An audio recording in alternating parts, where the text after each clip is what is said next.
BRS నిర్లక్ష్యం వల్లే పాలమూరులో పెండింగ్ ప్రాజెక్టులు పూర్తి కాలేదని మంత్రి ఉత్తమ్ అన్నారు. ఏ ప్రాజెక్టుకి ఎంత ఖర్చు చేసింది, ఏ ప్రభుత్వంలో ఎన్ని ఎకరాలకు నీరు పారింది లెక్కలతో సహా వివరించారు హరీష్ రావు. ఇద్దరి మధ్య డైలాగ్ వార్ ఇప్పుడు చూద్దాం. మీ నిర్లక్ష్యం వల్ల, మీ ద్రోహం వల్ల, మీ తగా వల్ల, మీ మోసం వల్ల కల్వకుర్తి నిర్లక్ష్యం గురైంది, నెట్టంపాడు భీమా నిర్లక్ష్యం గురైంది, కోయిల్ సాగర్ నిర్లక్ష్యం గురైంది, ఎస్ఎల్బీసీ ఎందుకు పూర్తి చేయలే, డిండి ఎందుకు పూర్తి చేయలే. మరి మీరు శంకుస్థాపన చేసి అట్టహాసంగా శంకుస్థాపన చేసిన గుర్తున్నది. శంకుస్థాపన చేసిన రోజు సంవత్సరం నెలలో పూర్తి చేస్తామని చెప్పారు.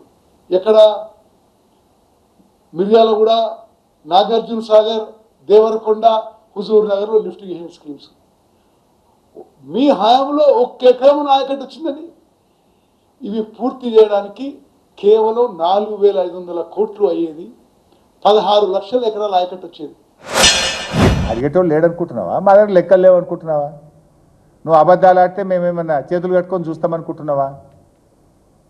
30 ఏళ్ళ కాంగ్రెస్ తెలుగుదేశం పాలనలో మీరిచ్చింది 13,000, మేమిచ్చింది 3,07,000 ఎకరాలు. నెట్టంపాడు 9 ఏళ్ళ కాంగ్రెస్ పాలనలో మీరిచ్చింది 2,000 ఎకరాలు, మేమిచ్చింది 1,42,000 ఎకరాలు.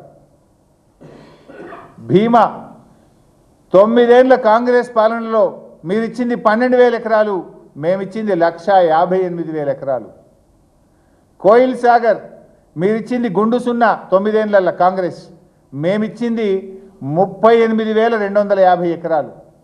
తుమ్మిళ్ళ లిఫ్ట్ పెట్టి 55,000 ఎకరాలకు నీళ్ళు ఇచ్చాం.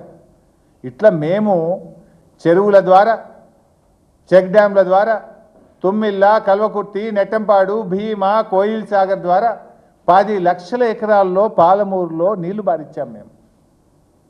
10 లక్షల ఎకరాల్లో నీళ్లు బారిచ్చాం మేము. మేము నీళ్ళు ఇవ్వలేదంటే అవగాహన ఉండి మాట్లాడుతున్నారా, అవగాహన లేకుండా మాట్లాడుతున్నారా?